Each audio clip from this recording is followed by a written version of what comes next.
अवधूत चिंतन श्री गुरुदेव दत्त श्री स्वामी समर्थ. तुम्हा सर्वांचं स्वामी मराठी चॅनलमध्ये मी तुमचं अगदी मनापासून स्वागत करते आणि आजच्या या व्हिडिओला सुरुवात करते. तर उद्या आहे श्रावणातला दुसरा सोमवार. तर या सोमवारी आपल्याला एक उपाय करायचा आहे. हा उपाय तुम्ही या सोमवारीच करायला पाहिजे असं काही नाही. हा जो उपाय आहे तो तुम्ही पूर्ण श्रावण महिना संपेपर्यंत कधीही केला तरी चालेल, पण त्यातल्या त्यात जर हा उपाय तुम्ही सोमवारी केला तर अतिउत्तम.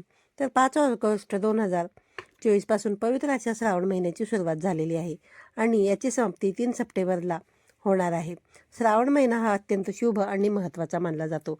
हा महिना श्रावण महिना संपण्या अगोदर आपल्याला एक फूल कुठे दिसले तर ते अजिबात सोडायचे नाही आणि ते फूल आपल्याला घेऊन घरी यायचे आहे.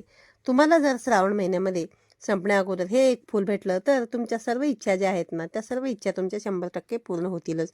तुमच्या मनामधील कठीणातील कठीण इच्छा ज्या असतील त्या इच्छा तुमच्या पूर्ण होऊन तुमच्या आयुष्याचं सोनं झाल्याशिवाय या ठिकाणी राहणार नाही.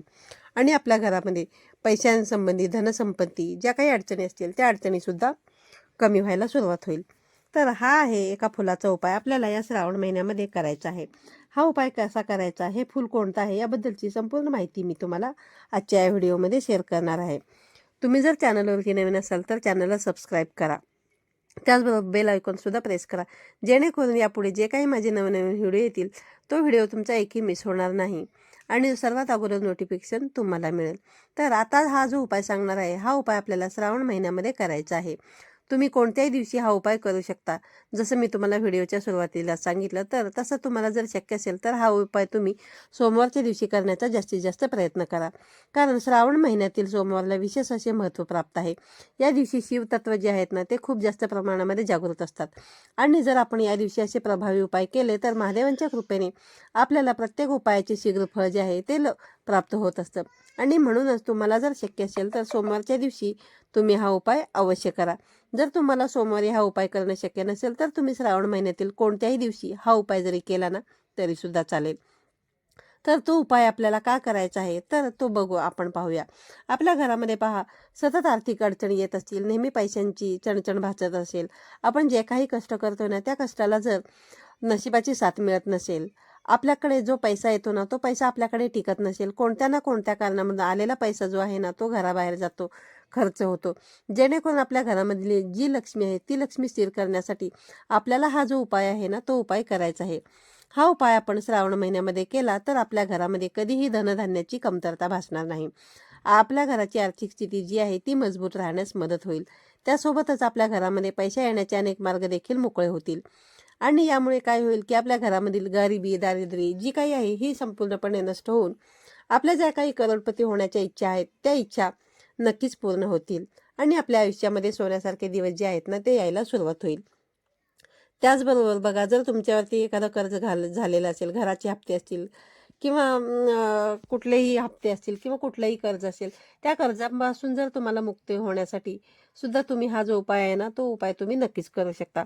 म्हणूनच हा जो उपाय आहे ना हा उपाय आपल्याला श्रावण महिना संपण्याच्या अगोदरच तुम्हाला करायचा आहे. या उपायासाठी तुम्हाला लागणार आहे गोकर्णीचे फूल. हां, बरोबर ऐकलं तुम्ही, गोकर्णीचे फूल. हे गोकर्णीचे फूल तुम्हाला ज्या ठिकाणी दिसेल तिथून हे फूल तुम्हाला घरी घेऊन यायचं आहे आणि आपल्याला हे जे गोकर्णीचं फूल आहे हे गोकर्णीच्या फुलाला सुख, समृद्धी आणि नशिबाचं सुद्धा प्रतीक मानलं जातं. गोकर्णीच्या फुलाचा उपयोग आपण महादेवांच्या पूजेमध्ये, विष्णू भगवानांच्या पूजेमध्ये, शनिदेवांच्या पूजेमध्ये, लक्ष्मी मातेच्या पूजेमध्ये, दुर्गा देवीच्या पूजनामध्ये सुद्धा आपण या गोकर्णीच्या फुलांचा उपयोग करतो.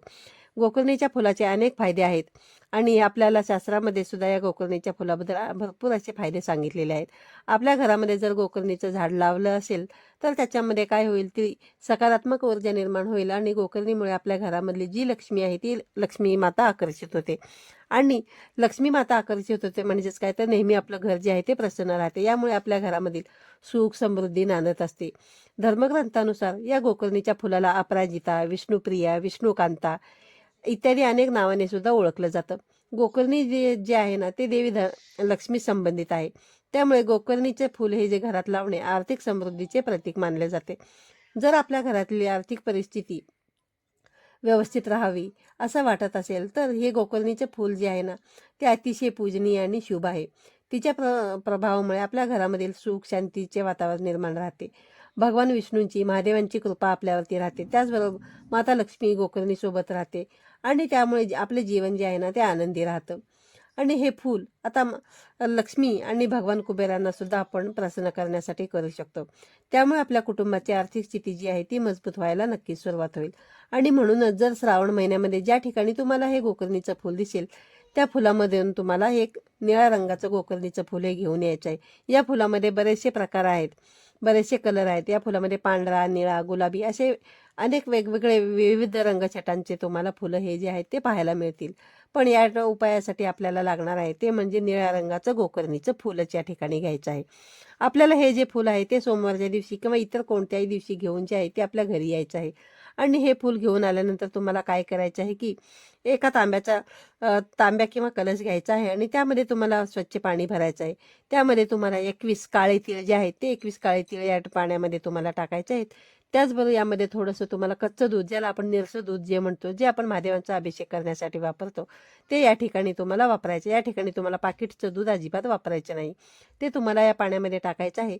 त्यानंतर हे जे गोकर्णीचं फूल आणि पाणी मिश्रित तयार केलेलं आहे आपण तांब्यामध्ये, ते पाणी घेऊन त्याचबरोबर 2 अगरबत्ती घेऊन तुम्हाला महादेवांच्या मंदिरामध्ये जायचं आहे. आणि हा उपाय जो आहे तो आपल्याला घरामध्ये करता येणार नाही. हा उपायासाठी आपल्याला मंदिरामध्येच जाऊन करायचा आहे.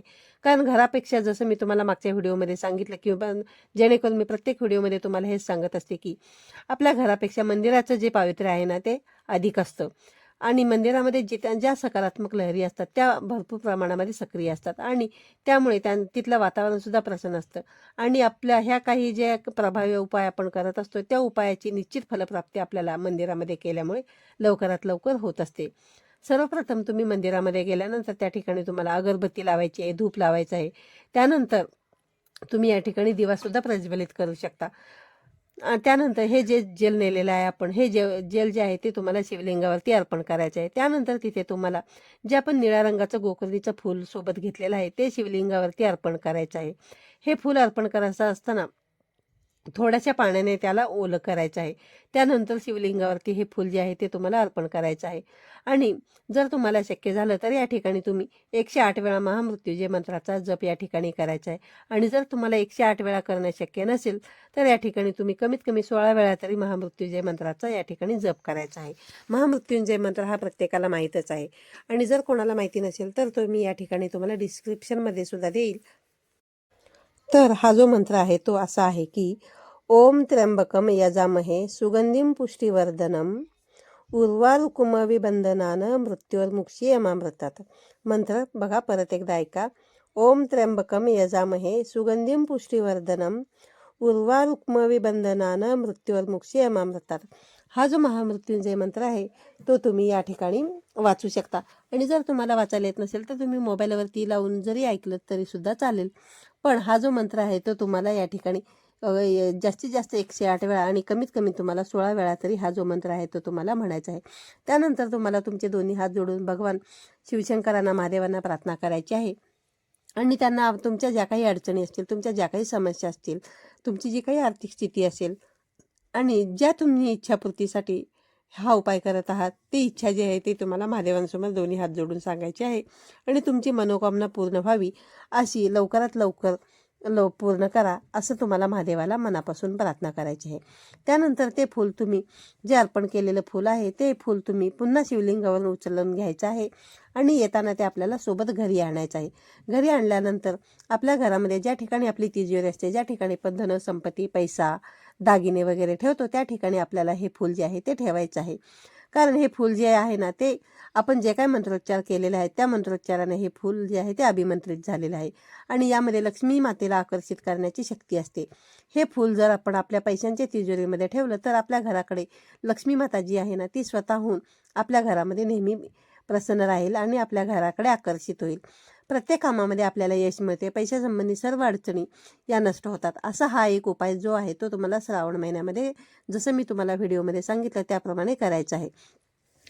जसं मी तुम्हाला म्हटलं की सोमवारच्या दिवशी हा उपाय तुम्हाला करण्याचा प्रयत्न करा जास्तीत जास्त करून. आणि जर तुम्हाला सोमवारच्या दिवशी जर जमलंच नाही तर संपूर्ण महिनाभरामध्ये हा जो उपाय आहे तो तुम्ही कधीही केला तरी सुद्धा चालेल. त्याचबरोबर दुसरा उपाय असा आहे की आपल्या घरामध्ये बघा सततचा आजारपण असेल, आपल्या घरामध्ये जो काही पैसा येतो तो आलेला पैसा जो आहे ना तो संपूर्ण आजारपणामध्ये जर निघून जात असेल, सारखा आपल्याला दवाखाना चालू आहे, औषध गोळ्या चालू आहेत, कितीही दवाखाना जरी केला तरी त्या व्यक्तीला जर गुण येत नसेल, तर त्यासाठी तुम्हाला काय करायचं आहे की सोमवारच्या दिवशी एक निळ्या रंगाचं गोकर्णीचं जे फूल आहे ते फूल तुम्हाला महादेवाच्या मंदिरामध्ये घेऊन जायचं आहे. आणि त्या ठिकाणी गेल्यानंतर तुम्हाला काय करायचं आहे की त्या ठिकाणी जाऊन तुम्हाला विधिवत महादेवांची पूजा करायची आहे, जलाभिषेक करायचा आहे, फुलं व्हायची आहेत, बेलपत्र व्हायचं आहे. त्यानंतर जे तुम्ही गोकर्णीचं फूल नेलं आहे ते फूल तुम्हाला शिवलिंगावरती अर्पण करायचं आहे. त्यानंतर जी व्यक्ती आजारी आहे त्या व्यक्तीने जर हा उपाय केला तर अतिउत्तम. परंतु जर ती व्यक्ती खूपच आजारी असेल आणि ती व्यक्ती जर मंदिरामध्ये जाऊन हा उपाय करू शकत नसेल, तर घरामधील इतर कोणतीही व्यक्ती जो उपाय आहे ना, हा उपाय तो करू शकते. त्या व्यक्तीच्या वतीने दुसरी व्यक्ती हा उपाय केला तरी देखील सुद्धा चालेल. हे फूल घेऊन शिवमंदिरामध्ये जायचं आहे आणि सोबतच जसं मी सांगितलं तसं तुम्हाला तांब्या भरून पाणी देखील या ठिकाणी घेऊन जायचं आहे. आणि तांब्या भरून नेलेले पाणी आहे ते तुम्हाला शिवलिंगावरती अर्पण करायचं आहे. बेलपत्र, पान, फूल हे सर्व तुम्हाला या ठिकाणी अर्पण करायचं आहे. आणि अर्पण केल्यानंतर तुम्हाला किंवा करत असताना ओम नमः शिवाय, ओम नमः शिवाय, ओम नमः शिवाय या मंत्राचा तुम्हाला 108 वेळा जास्तीत जास्त किंवा कमीत कमी 16 वेळा जप जो आहे तो या ठिकाणी तुम्हाला करायचा आहे. जर आजारी व्यक्ती असेल तर तिने हे स्वतःहून केलं असेल तर अतिउत्तम. आणि हे असं ओम नमः शिवाय, ओम नमः शिवाय या मंत्राचा जप करून झाल्यानंतर तिथे तुम्हाला महादेवांना प्रार्थना करायची आहे की हे महादेवा, हा जो काही माझा आजार आहे ना, ह्या आजारापासून लवकरात लवकर माझी मुक्तता कर, या आजारापासून मला लवकर बरे कर, असं तुम्हाला या ठिकाणी महादेवांना प्रार्थना करायची आहे.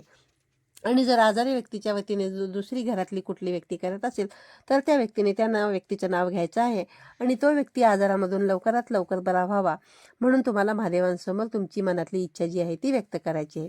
त्यानंतर तुम्ही हे जे फूल अर्पण केलं होतं ते फूल तुम्हाला परत उचलून घ्यायचं आहे आणि त्यानंतर ते फूल तुम्हाला एका पांढऱ्या रंगाच्या कपड्यामध्ये बांधायचं आहे आणि ते आपल्याला स्वयंपाकघरामध्ये आपल्या ईशान्य कोपऱ्यामध्ये तुम्हाला हे ठेवायचं आहे.